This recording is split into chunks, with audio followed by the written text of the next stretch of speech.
Bienvenue sur ce podcast où l'on va parler de rupture et de manipulation émotionnelle. J'espère que vous allez bien m'entendre parce qu'il fait extrêmement chaud. J'ai ouvert les fenêtres. Cette fois-ci, je ne suis pas dans mon bureau à l'étage parce que la température est vraiment ingérable. Du coup, je suis là en bas, au frais, dans ma cuisine. C'est la pièce la plus fraîche de la maison, donc j'ai pas de micro et j'espère que le son sera OK pour vous. Alors, pourquoi est-ce qu'on va parler de rupture et de manipulation émotionnelle? Parce que c'est vraiment le mal du siècle. On tombe souvent sur des personnes qui ne sont pas, comment je veux dire, je ne vais pas parler de pervers narcissiques, etc. Je ne suis pas psychiatre, je ne suis pas là pour mettre des étiquettes sur les personnes. Mais bien souvent, on tombe sur des personnes qui ne sont pas complètement investies dans la relation, ce qui fait qu'elles vont se faire passer en avant et vos besoins passeront au deuxième plan. Pour peu que vous soyez accroché à cette personne, forcément, vous allez en souffrir tôt ou tard. Et on va vraiment décortiquer tout ça dans ce podcast. Pourquoi la personne n'est pas investie? En fait, pour plusieurs raisons, mais on ne va pas en discuter ici parce que des raisons, il y en a 36 000. Et ce n'est pas l'objectif ici de ce podcast de lister toutes les raisons qui font que la personne ne s'investit pas dans la relation. En tout cas, ce qui est important de souligner, c'est son comportement qui va avoir un impact direct sur vous, sur vos émotions. C'est-à-dire que le fait qu'elle vous fasse passer au second plan, au niveau de vos besoins, de vos ressentis, de vos émotions, voilà, de vos projets, de vos envies, etc. En fait, tout ça, ça implique quoi? Ça implique que elle ne va pas être à l'écoute pour vous, elle va se faire passer donc en premier, comme je l'ai dit. Du coup, elle n'aura pas vraiment d'empathie pour vous. Parce que ce qui va compter avant tout, c'est son bien-être à elle, c'est que ses besoins à elle soient satisfaits et les vôtres, si vous n'êtes pas content, c'est le même prix. Vous vous imaginez après ce que ça peut engendrer chez vous? C'est pour ça que c'est très important de décortiquer ce schéma-là. Pour le décortiquer, bien entendu, on va commencer par le début. Alors, ce que je remarque avec ces gens-là, c'est que ce sont des gens qui vont agir en fonction de leurs pulsions. Donc, c'est-à-dire que si par exemple ils vont vous rencontrer, ils vont craquer sur vous, en fait ils vont être à fond sur vous pendant tout un temps. Et puis quand ils en auront marre, ils vont passer à autre chose, ils vont aller à leur prochaine pulsion. Et vous, en fait vous serez laissé là, à l'arrière, boutique. En gros, c'est un peu comme des enfants. C'est-à-dire que ce genre de personnes-là, c'est comme si, ils ont un nouveau jouet, ils vont jouer avec, et puis après, quand ils en ont marre, ils voudront jouer avec quelque chose de nouveau. Et ça, dans une relation équilibrée, vous l'avez compris, ce n'est pas sain. Pourquoi? Parce que quand on rencontre quelqu'un et que forcément, au début, on fait passer nos besoins en premier, c'est tout à fait logique et normal. Mais à un moment donné, dans la relation, il va arriver le moment où on va finalement s'attacher à la personne, s'engager dans le lien, ce qui va signifier aussi de faire des compromis de part et d'autre. Or que ces personnes-là ne font pas de compromis. Donc c'est-à-dire qu'elles mettent un pied dans la relation, elles rentrent dans la relation et après un certain moment, en fait, au lieu de commencer à faire des compromis, en fait, elles n'en font pas. Et elles continuent à penser à elles, en fait, à penser à leurs propres besoins sans prendre vos besoins en compte. Et là, ça fait beaucoup de dégâts. Alors, qu'est-ce qui se passe au début? Au début, quand on rencontre la personne, souvent, avec ce genre de personnes, c'est vraiment du love bombing. Donc, c'est-à-dire que tout ce que vous faites, c'est parfait. Tout ce que vous dites, c'est parfait. Il n'a rien à dire contre vous. Alors, je dis il, parce que, voilà, il faut bien que j'explique un petit peu, que je pose un cadre. Donc, je vais me positionner en tant que femme hétérosexuelle, mais vous adapter selon votre genre et votre situation. Donc, comme je disais au début, c'est tout rose, c'est la lune de miel, voilà. Donc, ça va durer à peu près entre 6 à 8 mois, parfois un petit peu plus. Et là, en fait, la seule chose que vous avez à faire, c'est respirer. Donc, c'est-à-dire que l'autre personne vous idéalise, elle vous trouve parfaite. Pour elle, vous n'avez aucun défaut. Elle n'exprime jamais d'émotions négatives à votre égard, hein, parce que vous êtes une déesse arrivée des cieux, voilà, donc vous êtes vraiment parfaite. Alors là, déjà, c'est un gros red flag. Pourquoi? Parce que déjà à la base, donc cette personne-là, elle ne montre pas son vrai visage. Donc comme vous le savez tous, personne n'est parfait. Je ne vous apprends rien. Donc, on a tous des qualités, on a tous des défauts, sauf que là, le problème, c'est que vous vous montrez authentique. Ben oui, forcément. Il vous accepte comme vous êtes, avec vos qualités, vos défauts, et même vos défauts, ça le dérange pas puisqu'il ne s'en plaint pas. Donc là, vous êtes vraiment authentique, vous êtes mise à nu parce que vous vous sentez accepté. Or que lui, en fait, ne se dévoile pas totalement. S'il ne manifeste aucune émotion négative pendant plusieurs mois, vraiment, méfiez-vous. Parce que là, du coup, cette personne, clairement, elle joue un rôle. Elle joue un rôle pour vous séduire, pour vous appâter, pour vous plaire, pour vous mettre dans ses filets. C'est un peu comme si vous étiez l'objet de son désir. Donc, c'est-à-dire qu'elle vous veut et pour vous avoir, en fait, elle va se montrer extrêmement gentille, extrêmement compatissante, extrêmement bienveillante. Vraiment pour que vous puissiez avoir une totale confiance en cette personne. Et d'autant plus, il n'arrête pas de vous dire je t'aime, tu es magnifique, tu es la femme de ma vie. Et qui fait ça après 15 jours, après 3 semaines. Il vous dit qu'il est amoureux et que vous êtes vraiment parfaite à ses yeux et qu'il n'arrête pas de vous dire combien vous êtes belle et combien il vous aime. Méfiez-vous, vraiment méfiez-vous parce que ça, c'est pas un comportement sain, c'est pas un comportement équilibré. C'est un comportement démesuré. Parce que là, il vous met clairement sur un piédestal. Mais qu'est-ce que ça veut dire réellement? Ça veut dire que si après 2 ou 3 semaines, il vous porte comme ça sur un plateau, ça veut dire que si vous faites quelque chose qui va par exemple le faire changer d'avis sur vous et qu'il passe à quelqu'un d'autre, forcément, hein, en 2-3 semaines, il peut être complètement love de quelqu'un d'autre. Donc ça, c'est pas normal. Vraiment, c'est pas normal. Ils peuvent vraiment vous jeter, ces gens-là, hein, ils peuvent vraiment vous jeter du jour au lendemain. Et après 2 semaines, vous les voyez heureux en couple avec quelqu'un d'autre. Donc ça, voilà, méfiez-vous. Alors, j'aime pas de parler de cette métaphore-là, hein, de faire l'analogie de ça, mais c'est un petit peu comme la dinde qu'on engraisse, hein, vraiment pour la manger à Noël. Hein, c'est vraiment ça. Il faut aussi penser, voilà, imaginez un petit peu dans le conte de Hansel et Gretel, la sorcière avec sa maison en sucre qui vraiment fait miroiter aux enfants que la vie est merveilleuse, que voilà, il y a tout ce qu'on veut à manger, etc. Elle veut engraisser les enfants, mais un petit peu, c'est ça, clairement c'est ça. Donc la personne, en fait, pour satisfaire ses propres besoins, elle va vous engraisser d'attention, de compliments, pour que vous soyez vraiment à fond sur lui.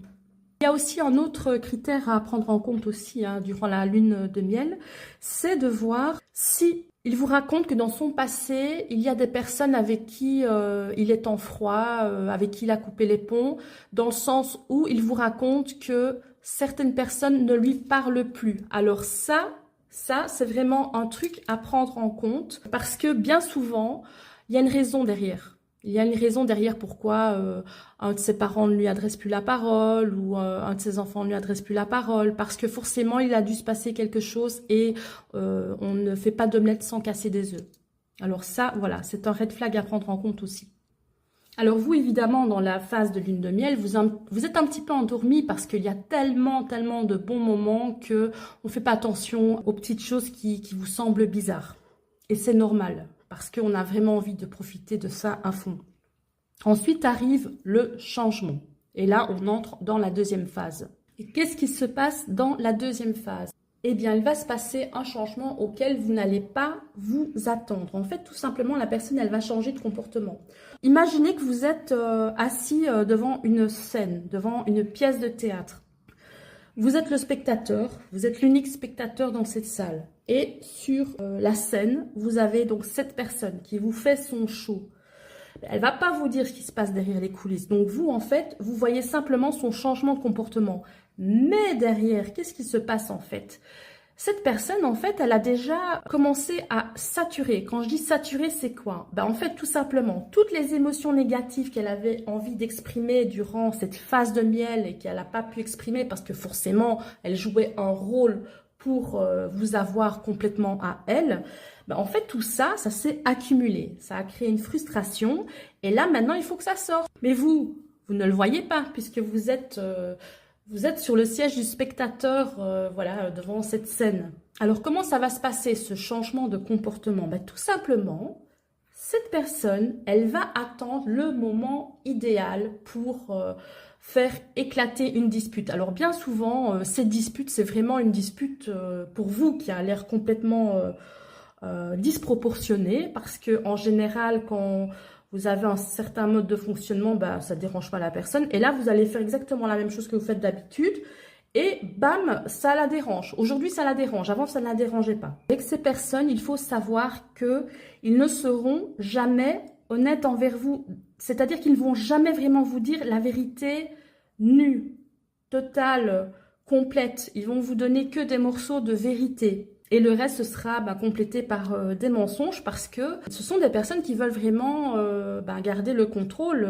Voilà, leur priorité, c'est leur bien-être à elles. Du coup, elles vont pas tout vous dire parce qu'elles vont pas vouloir se démasquer. Alors, pour cette première dispute, ça se peut que la personne parte d'un coup. Et là, vous êtes complètement sous le choc. Là, vous vous attendez pas du tout à ça. Ou alors, ça se peut qu'elle vous force à la quitter. Donc, c'est-à-dire qu'elle va vraiment monter en escalade durant ces disputes. Et puis, vous êtes tellement, je veux dire, à cran que finalement, vous allez dire, ok, si tu veux que ce soit fini. Et puis là, ils vont vous dire, ah, mais oui, tu vois, donc c'est toi qui m'as quitté. Donc, vous allez jouer le mauvais rôle aussi. Donc, si il vous quitte alors que tout allait bien et qu'il ne prend pas la peine de réfléchir, de vouloir arranger les choses, il ne faut pas le reprendre. Pourquoi? Parce que c'était un acte prémédité. Donc, c'est-à-dire que vous n'étiez pas au courant, mais lui, derrière, pendant peut-être plusieurs mois, pendant plusieurs semaines, il a réfléchi à tout ça et il a pris sa décision.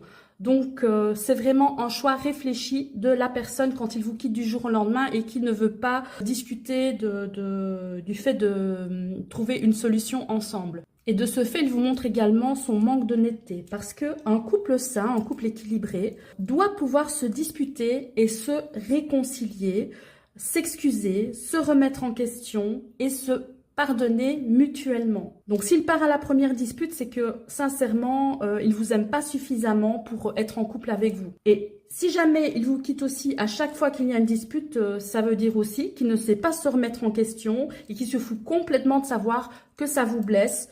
Donc, c'est pas la peine de le reprendre non plus. Donc, si vous voyez que pour la première dispute, il part d'un coup, qu'il ne se remet pas en question, que tout est de votre faute, ou alors si à chaque fois que vous vous disputez, il vous quitte, il ne faut pas le reprendre parce que c'est quelqu'un qui va vraiment jouer avec vous et vous faire du mal jusqu'à ce que vraiment vous craquiez. Et cette personne-là, forcément, elle n'aura pas de limite vis-à-vis de vous. Donc, il faut vraiment vous préserver. Alors, admettons qu'il y a eu cette première dispute vraiment qui vous a complètement déstabilisé. Ça se peut qu'il ne vous quitte pas tout de suite ou qu'il ne vous force pas à le quitter de suite. Et ça se peut qu'il y ait un jeu en fait qui se passe. Donc, je vous explique. Comme on a dit, soit il a réfléchi à tout ça en coulisses et puis il vous quitte du jour au lendemain, sans explication, sans rien. Alors, tout simplement, il commence à en avoir un petit peu marre maintenant et au lieu de faire tout ça en coulisses, il va le faire devant vous, mais de manière calculée, de manière stratégique. Parce que peut-être qu'il a encore un petit peu envie de jouer avec vous, de vous utiliser et peut-être que vous lui faites encore un petit peu du bien, donc à son ego, vous lui apportez encore un petit peu des choses positives dans sa vie. Il a encore envie d'en profiter, mais pas suffisamment pour rester avec vous. Donc voilà, il va jouer avec vous durant cette phase. Comme je l'ai dit, des créations de disputes pour n'importe quoi. Vraiment, pour des petites bêtises. Avant, il laissait tomber. Et puis maintenant, il ne lâche rien. Donc, il va vraiment provoquer et créer des disputes inutiles. Comme je l'ai dit, ce qui ne le dérangeait pas avant le dérange maintenant. Alors, il va aussi faire des petites remarques, des petites reproches, des petits pics, en fait, un petit peu comme ça, vraiment parsemés, là, quand on met un petit peu de sel comme ça sur sa nourriture, là, voilà. Donc, ça veut dire que il va vous faire plein de compliments, passer des très bons moments avec vous, mais là, clac, un petit pic, un petit truc juste pour vous faire redescendre de votre piédestal, hein, petit à petit. Il va aussi jouer avec le chaud et le froid. Des fois, il va être vraiment hyper amoureux et des fois distant et vous ne saurez pas pourquoi. Il va être flou aussi.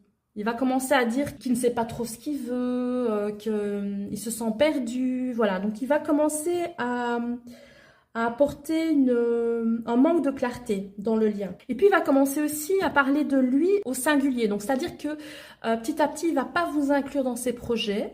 Il va commencer à parler de projets à long terme. Alors, peut-être qu'avant, il parlait de projets à long terme avec vous. Ben là, finalement, ça change. Et après, alors, certains peuvent aussi vous dire que oui, si ça se passe bien entre nous, peut-être que tu pourras être inclus dans mon projet d'ici 2 ans. Voilà.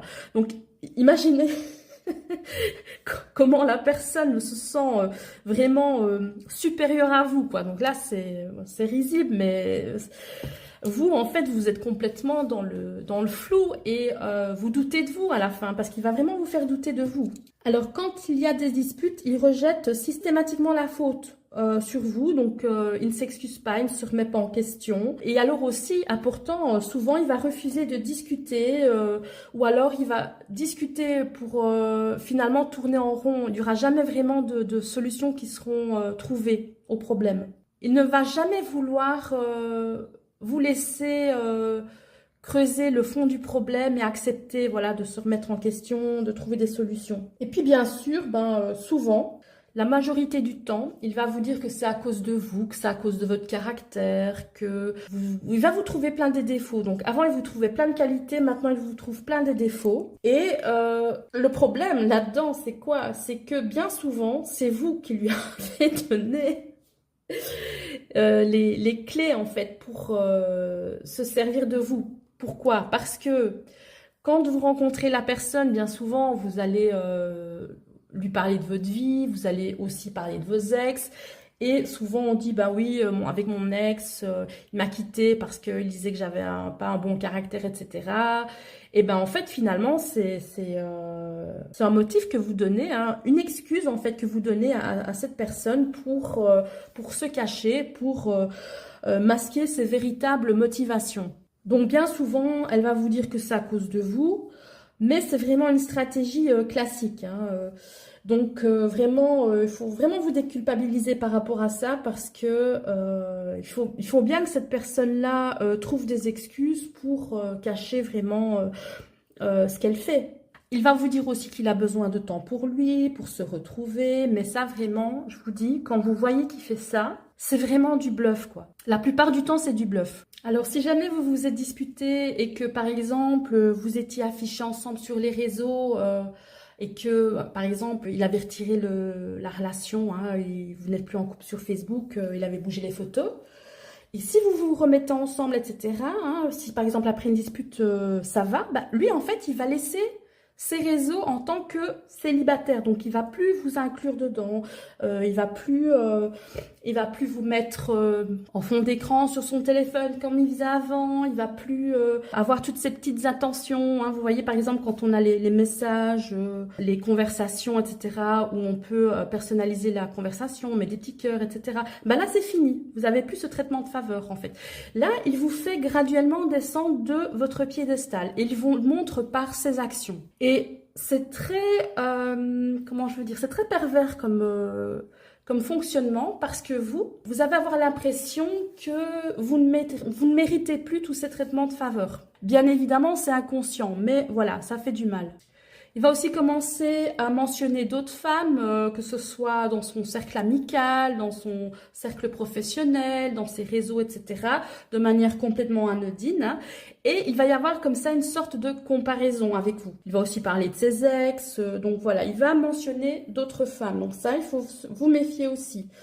Peut-être qu'avant, il ne le faisait pas par respect pour vous, mais là, en fait, de manière quotidienne, il va toujours évoquer d'autres femmes. Il se rapproche plus de la mère de ses enfants. Voilà, en fait, tout est calculé pour que vous ayez l'impression d'avoir des rivales. Mais c'est vraiment de manière, comment je veux dire, calculée, hein. Vous voyez, c'est pas comme ça d'un coup, c'est progressivement. Simplement pour vous semer le doute dans votre esprit. Et bien entendu, pour générer de futures disputes qui vont lui servir d'excuse pour bien pourrir la relation, évidemment. Il va commencer aussi à dénigrer vos projets, votre travail, bien évidemment, petit à petit, rabaisser vos proches de manière complètement anodine pour vraiment vous isoler et vous allez arriver au point, au final, de ne plus avoir de contact avec vos amis, avec votre famille, etc. En plus, il va plus vous encourager dans vos projets. Peut-être qu'avant, vous aviez, je sais pas moi, un business ou quelque chose. Il va arrêter de partager vos posts, de mettre des likes, ou vous aider dans vos projets. Il va pas vous proposer son aide comme il le faisait avant pour votre maison, par exemple, votre appart. Il va annuler les projets à la dernière minute. Il va vous faire croire qu'il va partir en vacances avec vous et puis au dernier moment, bah non, on part pas, on se dispute trop, ça ne sert à rien. Et vraiment faire tomber des projets à l'eau. En gros, il respectera plus vos limites. Il va faire que ce qu'il a envie de faire, que ça vous plaise ou non. Alors encore une fois, c'est vrai que ça pourrait faire penser au pervers narcissique, mais moi je ne suis pas là pour parler du pervers narcissique. Toutes les personnes qui font du mal ne sont pas toutes perverses narcissiques, mais elles peuvent avoir un comportement, une attitude toxique. Pour que cette attitude toxique, ce comportement toxique fonctionne, il faut qu'il y ait quelqu'un en face. Donc, si lui émet des ondes, voilà, des vibrations, des énergies, des actions, des comportements toxiques, il faut qu'il y ait un récepteur en face. S'il n'y a pas d'émetteur et de récepteur, bah, le lien toxique ne se fera pas. Donc, c'est vraiment pour ça que je fais ce podcast, pour que vous ouvriez les yeux. S'il y a des choses dans ce podcast qui vous parlent, si vous vous retrouvez dans cette situation-là, je ne dis pas pour tout le podcast, mais pour une partie du podcast, voilà, je suis là pour vous faire ouvrir les yeux pour que vous coupiez court à ce fonctionnement et pour que votre rupture se passe mieux et que vous réussissiez à tourner la page plus rapidement. Alors, dans un couple normal, on parle souvent de plusieurs phases. On a d'abord la lune de miel en phase 1, puis on a la lutte de pouvoir en phase 2, c'est quelque chose de tout à fait normal. Et puis, on a la stabilisation en phase 3. Mais le problème dans ce cas-ci, c'est qu'on n'arrive jamais à la stabilisation en phase 3 parce que le lien, il est complètement biaisée. La lutte de pouvoir, elle est totalement biaisée. Elle est malsaine parce que d'un côté, il y en a un qui construit pendant que l'autre détruit le lien. Et c'est à ce moment-là qu'il faut partir. Du moins, si on s'en rend compte. Comment est-ce qu'on peut s'en rendre compte? Il faut faire confiance à son instinct, à son corps. Votre corps va vous dire que ça ne va pas. Si, je l'avais déjà dit quand je faisais mon podcast sur la dating list, si vous voyez que vous avez mal au ventre, si vous avez des angoisses, si vous avez envie de vomir, si vous avez des problèmes pour vous endormir, des pensées obsessionnelles négatives, des pensées négatives à propos de vous, votre corps vous parle, votre corps vous dit que cette personne en face n'est pas bonne pour vous, vous devez l'écouter. Alors, dernier point aussi pour le changement de comportement. S'il ne ressent plus d'empathie pour vous, là, c'est clairement le signe que vous devez partir. On ne peut pas rester dans un couple où l'un des partenaires ne ressent pas d'empathie pour l'autre. Vraiment, vous devez vous en rendre compte, ce n'est pas viable. Alors évidemment, il y a encore d'autres critères par rapport au changement de comportement, mais ici, bon, je dois faire un podcast d'une heure, sinon j'en aurais pour 2 ou 3 heures de podcast, c'est pas facile. On peut pas énumérer tout. Donc là, je vous ai énuméré une grosse partie, en tout cas une partie qui me parle à moi, que j'ai vécu personnellement ou que j'ai entendu par rapport à mon entourage ou par rapport à mes consultants. Au moins, ça pourra déjà vous aider un petit peu. Alors, on a vu ensemble ce qui se passe pendant le changement de comportement et maintenant, on va voir ce qu'il se passe si vous ne partez pas. Qu'est-ce qu'il va se passer si vous ne partez pas? Vous allez encaisser. Pourquoi? Pourquoi est-ce que vous allez encaisser? Parce que vous avez le souvenir, voilà, de cette lune de miel et vous gardez espoir pour que tout redevienne comme avant. Pourquoi? Parce que le cerveau, son but en fait, c'est de vous attirer vers les bons souvenirs. Donc vraiment, vous allez vous raccrocher à ça, aux bons souvenirs. Alors pourquoi est-ce qu'on reste aussi? Parce que tout simplement, l'autre personne avec son changement de comportement, il a semé le doute en vous. Vous vous dites... bah oui, finalement, c'est peut-être moi, mais oui, il a raison, peut-être pas assez bien pour lui, etc. Encore une fois, c'est un leurre. Parce que cette personne, elle porte un masque. Cette personne, elle va pas vous montrer ses réelles motivations. Elle va pas vous montrer sa vraie personnalité. Parce qu'elle veut garder le contrôle. Donc forcément, elle va toujours se montrer impeccable, jamais un mot plus haut que l'autre. Et comme vous, vous êtes authentique avec vos qualités et vos défauts, bah, finalement, c'est vous qui allez passer pour la méchante de service. Alors, qu'est-ce qui se passe après? On marche sur des œufs, voilà. On marche sur des œufs, on essaie de faire attention, on essaie de ne pas provoquer des disputes. Et puis, ben, quand il y a des choses qui se passent pas bien et qu'on en souffre intérieurement, on garde tout pour soi, on garde tout. Et puis, à un moment donné, on éclate. On éclate et puis, ben, finalement, ben, une dispute éclate. Et puis, ben, rebelote, c'est encore de votre faute, vu que l'autre personne ne se remet jamais en question, ben, c'est toujours vous la mauvaise, quoi. Et puis, ça devient à chaque fois compliqué pour récupérer l'autre personne. On se fait tout petit, on s'excuse, même quand c'est pas de notre faute, on s'excuse quand même, parce que on sait que l'autre, elle va pas se remettre en question, et que la seule solution pour que ça fonctionne mieux, pour que tout redevienne, entre guillemets, comme avant, ben, c'est que ce soit vous qui vous écrasiez pour l'autre. Donc là, la machine à manipulation émotionnelle, elle est bien alimentée, elle est bien enclenchée. Et en fait, par quoi est-ce qu'elle est alimentée? Bah, par vous, tout simplement. Cette machine-là, cette machine infernale, elle est alimentée par votre présence, vos émotions, vos réactions. Et s'il n'y a rien de tout ça, rien ne va se passer. Donc vraiment, c'est vous qui avez les clés en main pour que tout s'arrête. Lui, de toute façon, il s'en fout, il ne souffre pas. Il attend juste que la relation se termine car il a déjà tout prévu à l'avance, lui. Parce que lui, en général, ce genre de personnes-là, ils ne mettent pas tous ses œufs dans le même panier. Il faut vous dire que à côté de vous, il a une autre vie. Mais ça, il ne va pas vous en parler. Et peut-être même que vous ne saurez jamais ce qui s'est passé. Et de toute façon, bah voilà, ça vous apportera rien de le savoir, à part vous faire souffrir encore plus.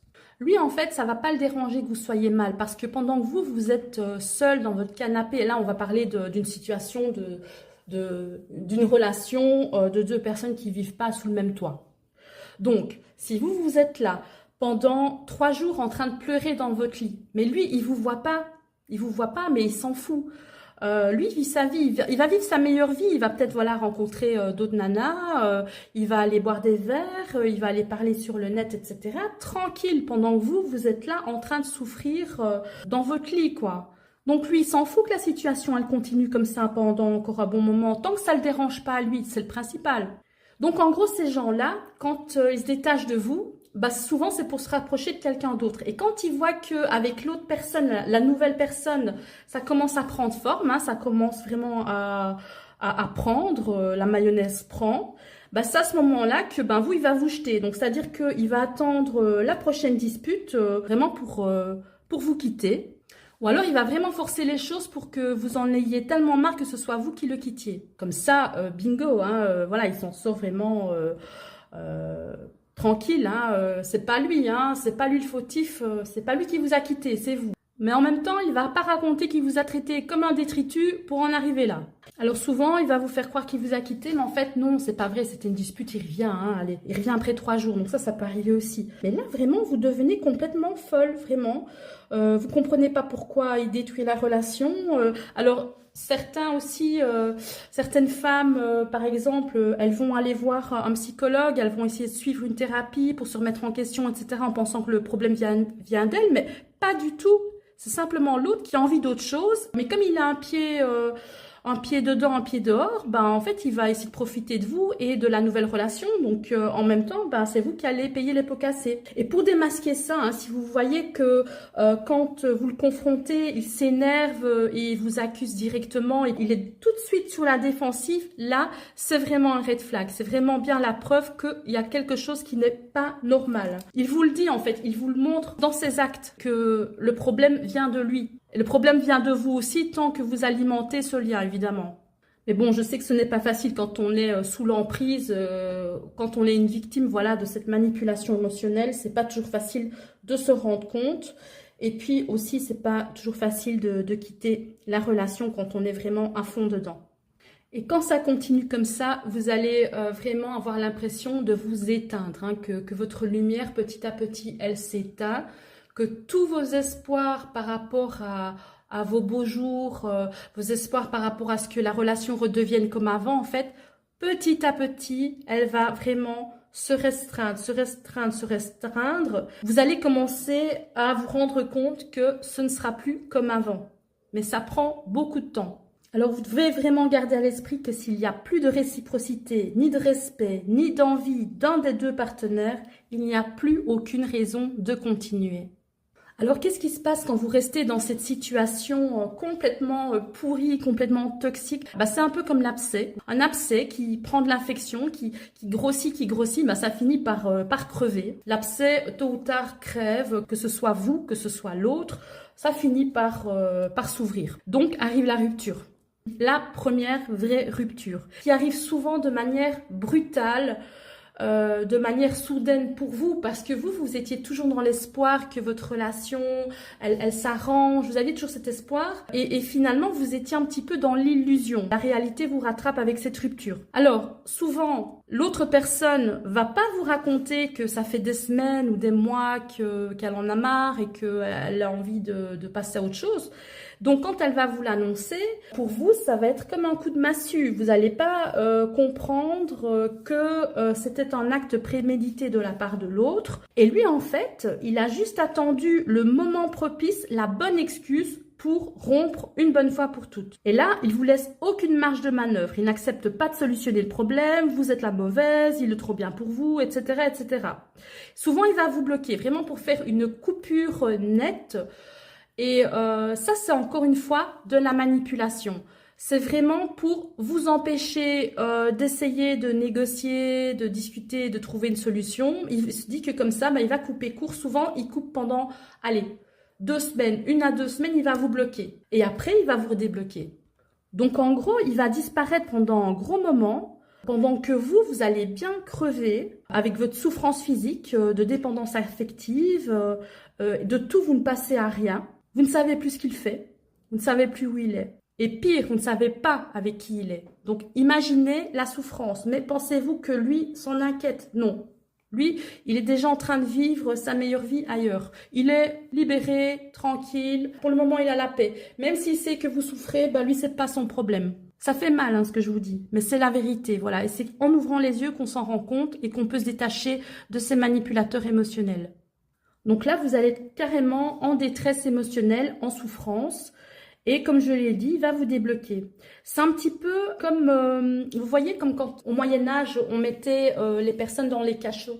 Il va vous mettre dans un cachot virtuel, on va dire, pour un peu vous calmer. Voilà. Et quand vous serez calmé, selon lui, il va venir jeter un œil dans le cachot pour voir si vous êtes toujours vivante, si vous respirez toujours. Et il va venir vous rendre visite quand il en a envie. C'est un petit peu ça, malheureusement. J'aime pas ce genre de métaphore, mais c'est vraiment la réalité. Du coup, vous, durant cette rupture, avant qu'il vous bloque, voilà, donc vous êtes en choc, puis vous essayez de négocier, puis finalement, voilà, il vous rejette, vous vous sentez humilié.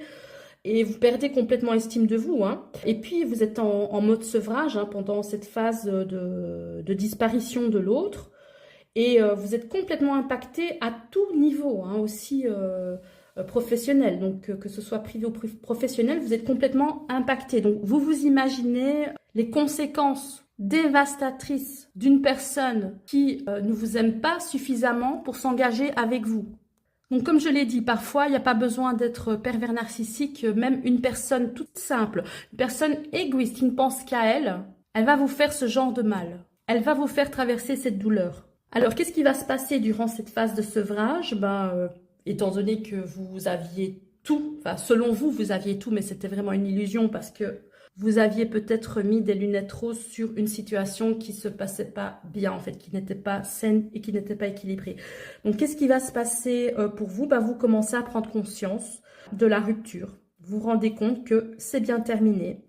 Et pendant ce temps, souvent, qu'est-ce qu'on fait? On ne mange plus, on ne dort plus, on a mal, on est mal moralement, physiquement, voilà, on a des crises de larmes en continu, on encaisse, mais on est obligé de passer par là, en fait. Pour se sentir mieux, on est obligé de vivre ces douleurs, de traverser ces douleurs pour qu'on s'en libère. Alors, qu'est-ce qu'on peut faire pendant cette phase de douleur intense, hein? C'est un petit peu comme si on vous coupe à vif avec un couteau et vous n'avez pas de pansement, vous n'avez pas de désinfectant, voilà, vous n'avez rien. Cette douleur, elle est là à vif. Qu'est-ce qu'on fait? Ben, on va mettre un pansement, évidemment. On va désinfecter tout ça, on va mettre un pansement. Alors, tout d'abord, par quoi est-ce qu'on commence? Quand la rupture est vraiment actée, hein? Tout simplement, on commence par l'accepter. On accepte le fait que ce soit fini. On accepte le fait que les choses ne se sont pas passées de manière équilibrée pour que le lien soit sain. Si la personne nous débloque, on ne fait rien. Pas de dispute, pas de relance, pas de négociation. Surtout pas d'excuses pour communiquer, on ne communique pas, on ne fait rien. On se concentre sur soi, on se concentre sur son corps. Donc ça, c'est la première chose à faire, se concentrer sur ses besoins physiologiques. Le premier challenge, ça va être basique et binaire. Manger et dormir. On s'occupe de l'état d'esprit plus tard parce que le corps doit d'abord se remettre du choc. Pourquoi? Parce que c'est le corps en fait qui a absorbé le choc de cette rupture. Et si le corps ne va pas bien, la tête, ça n'ira pas non plus. Donc, en fait, c'est un cercle vicieux, tout se tient. On est dans la détresse le plus souvent à cause de la douleur physique ressentie. Mais c'est vrai, voilà. Le fait de pleurer, d'avoir mal, d'avoir un nœud à la gorge, de ne pas pouvoir respirer, c'est ça en fait qui active notre douleur émotionnelle. C'est mécanique, voilà, tout simplement, c'est mécanique. C'est le choc émotionnel qui entraîne la douleur physique, qui entraîne le stress amplifié. Ensuite, ça entraîne le fait qu'on néglige le corps, ça apporte encore plus de douleur physique. Voilà, c'est un cercle vicieux. Donc, il faut vraiment s'attaquer au côté mécanique, au côté physiologique. On mange et on dort. C'est vraiment les deux premières choses à faire. Vraiment, même si on n'a pas faim, on va se concentrer là-dessus. On va se concentrer sur tout ce qui peut apporter du bien-être au corps. Nos desserts préférés, etc. Et on va se reposer. Donc, si on doit rester des jours sur le canapé à rien faire, à prendre congé, on le fait. On le fait parce que le corps a besoin de se remettre de tout ça. La deuxième étape, c'est de bouger ce corps. Même si on n'a pas envie de sortir, il faut vraiment bouger le corps. Il faut, par exemple, marcher ou prendre de l'air. Le sport, ça peut aider énormément. Ou jardiner, voilà, se connecter aux plantes. Vraiment, il faut réussir à bouger. Donc d'abord, manger, dormir et puis bouger, prendre de l'air. Si le corps commence à se sentir mieux, vous allez vous sentir mieux mentalement. Après, bien entendu, voilà, vous faites des choses qui vous plaisent, comme par exemple, si vous aimez aller chez l'esthéticienne, aller faire du shopping, regarder des films à la télé, manger un chips dans Netflix. Voilà, vous devez vraiment vous concentrer sur votre propre plaisir personnel, mais un plaisir qui soit lié au corps. Pour faire une nouvelle garde-robe, aller chez le coiffeur, voilà, vous voyez un petit peu l'idée. Alors, par rapport aux crises de larmes, c'est vrai qu'au début, on pleure souvent énormément, on a la gorge serrée, on a des angoisses, mais dites-vous que c'est temporaire. Ça va s'atténuer au fil des jours. La première fois, vous allez pleurer H24. Le lendemain, vous allez pleurer peut-être 1 heure de moins. Le surlendemain, 2 heures de moins. Le surlendemain, 3 heures de moins, etc. Vous allez voir, ça va s'atténuer. Alors, un petit truc que vous pouvez faire, par exemple, c'est ma psychologue à l'époque qui m'avait conseillé ça.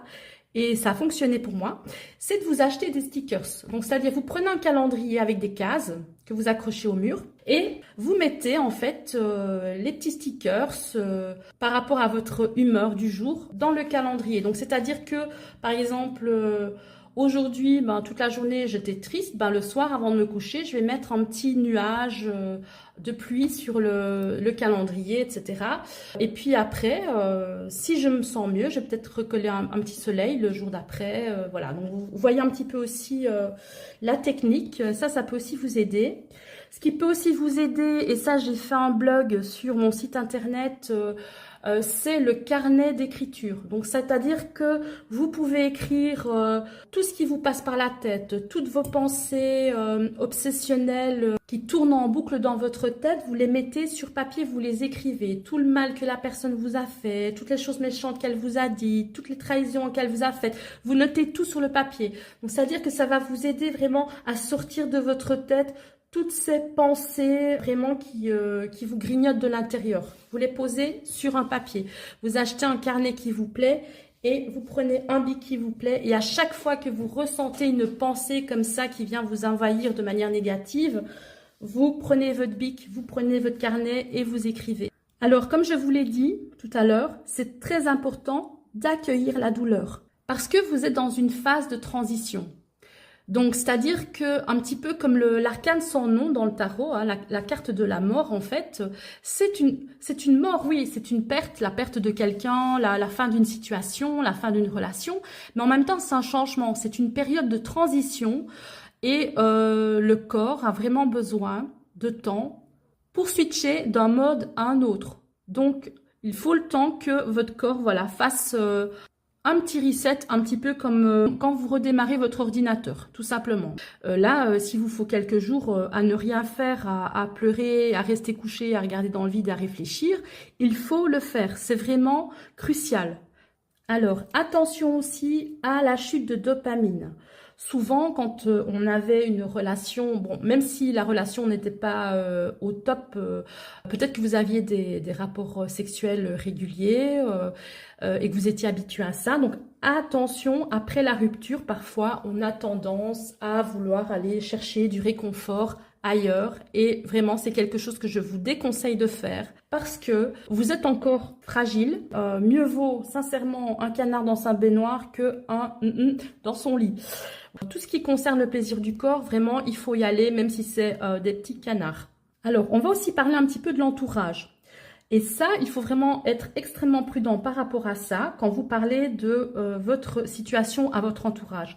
Si vous êtes vraiment dans l'idée que tout ce que vous avez vécu était une grosse erreur et que vous avez vraiment envie que la relation reprenne, vous avez envie vraiment de laisser une chance à l'autre, alors moi je vous conseille de ne pas en parler à votre entourage. Pourquoi? Parce que votre entourage ne connaît pas la personne. Votre entourage n'a pas vécu de bons moments avec la personne. Donc, votre entourage ne peut pas vous conseiller ou vous dire quoi faire ou donner son avis parce que c'est un avis qui est complètement subjectif. Car ils n'ont que votre propre version, ils n'ont pas la version de l'autre. Donc vraiment, moi, je vous conseille pas d'en parler si vous avez l'intention de réparer quelque chose avec la personne ou d'attendre que cette personne revienne vers vous, etc. Je ne vous conseille pas d'en parler. Par contre, si vous êtes vraiment sûr de votre coup, alors là, allez-y, lâchez-vous, mais ne le faites pas avant. Parce que vous serez face au jugement des autres. Ça va rajouter une couche en plus à votre mal-être. Alors bien évidemment, quand il y a eu rupture, on unfollow, vous supprimez la personne de vos réseaux. Vous pouvez aussi disparaître des réseaux pendant un moment si ça peut vous faire du bien. Si vous avez par contre besoin d'aller sur les applis de rencontres, allez-y, vous pouvez discuter. Si ça vous fait du bien d'aller boire un verre avec une personne, d'aller au resto, de discuter pendant des heures, de tout et de rien, faites-le. Faites tout ce qui vous fait plaisir. Mais préservez-vous. Protégez votre corps. Ne faites venir personne chez vous et n'allez chez personne. Rencontrez toujours ces gens dans un endroit public. Je vous dis ça pour éviter toute tentation parce que souvent, voilà, on est dans un état de faiblesse émotionnelle et c'est vraiment pas bon. Alors, comme tout à l'heure, je le disais, si vous avez vraiment l'impression que vous devez laisser une chance à cette relation, pensez tout d'abord à une chose vraiment importante. On ne récupère pas un ex qui nous a traités comme de la merde. Pourquoi? Parce que si on ressent du désir et de l'affection pour quelqu'un qui nous a fait et qui nous fait toujours du mal, alors là, c'est pathologique. Là, il y a un problème. Là, il faut consulter parce que ça ne va pas. Ça veut dire que vous êtes en dépendance affective, donc il faut vraiment arrêter. Il faut vous en rendre compte, il faut ouvrir les yeux parce que cette dépendance affective, elle ne vient pas uniquement de cette relation, elle vient de problèmes antérieurs, de traumatismes non résolus qui sont souvent liés à votre enfance. Donc si vous voyez que cette personne vous a vraiment traité de la pire des manières et que vous ressentez encore de l'empathie et de l'attraction pour cette personne, c'est pas bon. C'est pas bon du tout. Là, il faut vraiment demander conseil chez un spécialiste, chez un psychothérapeute, mais il va falloir travailler sur vous. Parce que si vous ne le faites pas, vous n'allez attirer que des vampires énergétiques. Vous n'allez attirer que ce genre de personnes. Et après, ce sera toujours le cercle vicieux. Une personne va vous quitter, vous allez en retrouver une autre et ce sera toujours le même mode de fonctionnement. Donc vraiment, si vous vous rendez compte de ça, si vous avez cette prise de conscience, il faut agir. Alors, si jamais, après cette première rupture, admettons, vous commencez à vous sentir mieux et vous voyez que cette personne d'un coup, voilà, elle vous a débloqué, elle revient. Elle revient vous parler. Qu'est-ce que vous faites? Vous lui parlez poliment, vous lui répondez comme si c'était un simple ami, une simple connaissance, mais vous ne mettez pas d'émotionnel dedans et vous n'entretenez pas la conversation. Vous ne faites que répondre et vous n'envoyez jamais le premier message. S'il veut revenir dans votre vie, c'est à lui de réparer ses erreurs. Parce que quand vous vous disputiez, quand vous étiez ensemble et que vous étiez la seule personne à vous remettre en question et que lui ne se remettait pas en question, maintenant, c'est à son tour. Donc ça veut dire que s'il veut revenir dans votre vie, il va devoir faire tout le travail de reconstruction pour venir à vous. Et s'il ne fait pas, ça veut dire tout simplement qu'il n'est suffisamment pas intéressé, donc vous laissez tomber, vous abandonnez la mission, vous ne faites rien, vous vivez votre vie. Alors, comme souvent, ce sont des personnes qui ne se remettent pas en question, qui ne veulent pas voir leur mauvais côté. Évidemment, souvent, ils vont revenir avec des excuses bidons du style « j'ai oublié mon pull chez toi on a oublié de régler ces papiers-là, est-ce que tu peux faire ça, nanana », qui n'a rien à voir avec votre relation. Mais donc, il va venir vraiment de façon anodine pour vous parler. Si vous rentrez dans son jeu, vous commencez à lui répondre de manière sympathique, etc., il va commencer à devenir de plus en plus sympathique, vous commencez à vous envoyer des petits posts humoristiques, etc. Et si vous acceptez de le laisser revenir de cette façon, qu'est-ce que ça veut dire de vous? Ça veut dire que vous acceptez le fait qu'il se déresponsabilise complètement de ses fautes. Et ça veut dire que lui, en fait, il se sentira complètement légitime de revenir sans se remettre en question et sans s'excuser. Et c'est là que vous devez vous montrer forte. Pas de remise en question, pas de reprise. Le fait que vous ne le repreniez pas, s'il ne se remet pas en question, c'est lui montrer vos limites et c'est aussi lui montrer que vous vous respectez. Alors, s'il accepte de communiquer et de mettre les choses à plat, vous pouvez faire un point sur les limites de part et d'autre. Le but, c'est vraiment de trouver une solution. Parce que si vous ne réglez pas le problème, vous ne faites que le déplacer dans le temps et il y aura forcément une autre rupture qui va arriver. Si vous trouvez une solution ensemble, vous lui laissez une chance. Donc, vous lui expliquez par contre qu'il n'y aura pas de deuxième chance. Donc, s'il vous quitte une deuxième fois, ce ne sera pas une erreur de sa part, mais ce sera un choix. Si vous ne trouvez pas de solution et que vous voyez que la conversation reste stérile, vous y mettez un terme définitivement. Il n'y a plus de retour en arrière. Parce que là, il peut essayer de vous manipuler encore une fois. Après vous avoir fait bien crever, il va encore se dire « Tiens, il y a encore une carte à jouer. » Et c'est quoi cette carte en fait?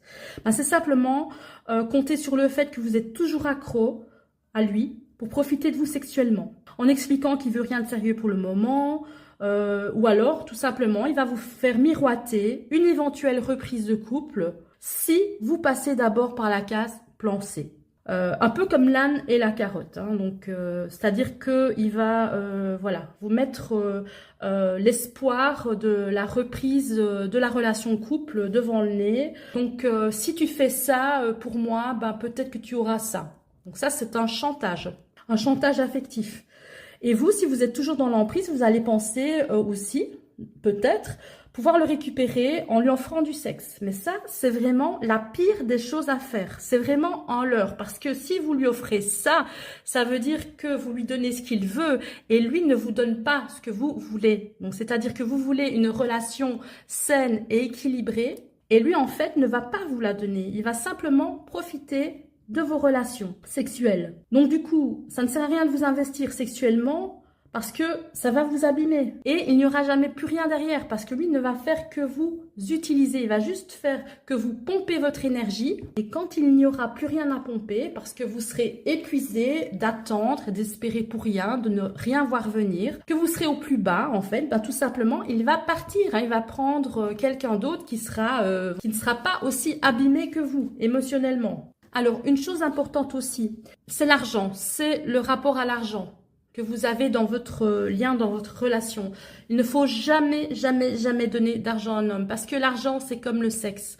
Donc, c'est-à-dire que autant il peut vous utiliser pour le sexe, autant il peut vous utiliser pour l'argent. Donc vous, peut-être que vous vous dites que si vous vous engagez sexuellement, si vous allez l'aider financièrement, etc., vous allez montrer que vous voulez arranger les choses. Mais en fait, lui, il va pas voir ça comme ça. Il va simplement prendre ce que vous lui donnez et comme c'est une personne qui ne pense qu'à lui, il va jouer avec vous. Donc ça veut dire que ce sera une excuse en plus pour lui pour garder un lien avec vous. Donc peut-être que vous allez courir derrière lui pour récupérer votre argent. Vous voyez par exemple les enfants dans la cour de récré, quand par exemple vous arrivez dans la cour et vous avez un nouveau ballon, qu'est-ce qu'ils vont faire certains enfants? En fait, ils vont vous prendre votre ballon, ils vont jouer avec le ballon et vous, en fait, vous allez essayer de récupérer votre ballon et vous n'allez pas pouvoir le récupérer. Et en fait, c'est comme ça la manipulation émotionnelle. Donc, c'est-à-dire que tout ce que vous lui donnez, par exemple, vous allez lui donner de l'argent, peut-être que vous lui avez prêté de l'argent durant la relation et qu'il ne vous l'a pas rendu, il va s'en servir comme d'un prétexte pour garder ce lien avec vous. Donc, c'est-à-dire qu'il aura un pied dedans, un pied dehors et qu'il pourra revenir vers vous quand il aura besoin d'attention, de sexe, d'argent, etc. Ou alors, voilà, il va vous dire oui, je vais te le rendre la semaine prochaine, etc. Et comme ça, vous allez courir derrière, en fait. Mais moi, je vous le dis, si vous donnez de l'argent, franchement, vous pouvez l'oublier et ne courez pas derrière parce que ce ne sera qu'une corde en plus à son arc pour vous manipuler. Un homme qui vous aime vraiment ne vous demandera jamais de payer quoi que ce soit. Il faut faire aussi attention aux fausses promesses. Imaginons que vous discutiez avec la personne, que la solution est trouvée, mais qu'au final, en fait, elle vous a baratiné simplement pour vous récupérer. Ça arrive aussi.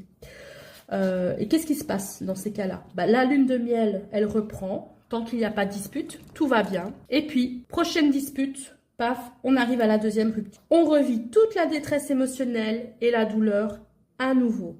On entame un deuxième processus de deuil. Et lui, qu'est-ce qu'il fait, ce gars? Il comprend qu'il peut vous utiliser quand il en a envie. Donc, il va commencer à graviter autour de vous. Et ça, c'est une stratégie pour vous garder au frais.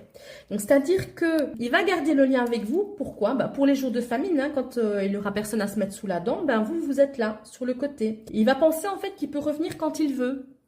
Donc, c'est-à-dire qu'il va vous quitter une deuxième fois, mais il va vous quitter sans disparaître complètement de votre champ de vision. Donc, il sera quand même dans vos feeds. Peut-être que de temps en temps, il va envoyer un petit mail ou regarder vos stories. Donc, il va montrer que quelque part, il est parti, mais il est encore là. Pas en tant que couple, mais plutôt en tant que fantôme.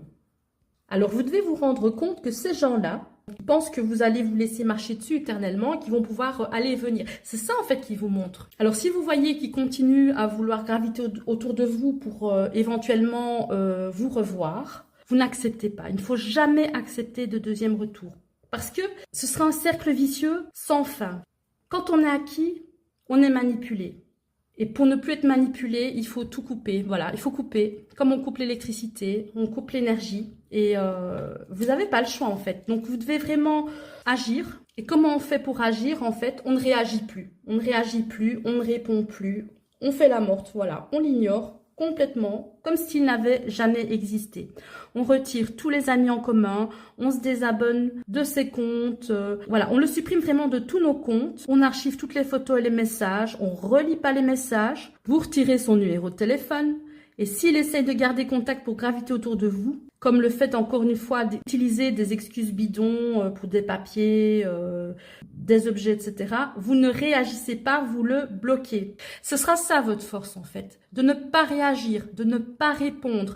Et s'il insiste, s'il veut vous parler, si vous voyez que tous les 2 jours, il vient visiter votre profil, voir vos stories, etc., vous le bloquez. En fait, cette personne, elle vous a montré par tous ses comportements, elle vous a pas montré, elle vous a prouvé qu'elle n'avait aucune empathie pour vous, qu'elle n'avait pas de compassion pour vous et que vous voir souffrir, ça ne l'affecte pas, ça ne l'impacte pas. Et ça, dans un couple, ce n'est pas acceptable. Vous devez lui faire comprendre qu'il a perdu son privilège. Il n'a plus accès à votre vie. La seule chose qu'il peut faire, c'est vous espionner de loin avec un faux compte parce que vous n'allez pas voir que c'est lui. Mais vraiment, pour sortir de cette manipulation émotionnelle, vous devez vraiment ne plus réagir. Je sais que je me répète, mais c'est vraiment la seule chose à faire. Parce que dans l'histoire, il y a un truc important qui s'est cassé. C'est quoi? C'est la confiance. Et une fois qu'il n'y a plus de confiance, on ne sait plus avancer, on ne sait plus construire, on ne sait plus rien faire. C'est comme monter un mur de briques sans ciment. C'est pas possible, on ne sait pas. On ne sait pas construire sans confiance. Alors, certains me demanderont, est-ce qu'il faut rester amis? Avec un manipulateur émotionnel, jamais. Et quand je parle de manipulateur émotionnel, je ne dis pas ça au sens péjoratif, je ne dis pas que la personne est mauvaise, profondément mauvaise, je ne dis pas ça, mais en tout cas, son comportement vis-à-vis de vous est toxique. Et cette personne-là, avec vous, elle réagit de manière toxique. Peut-être qu'avec une autre personne, elle ne va pas réagir de manière toxique.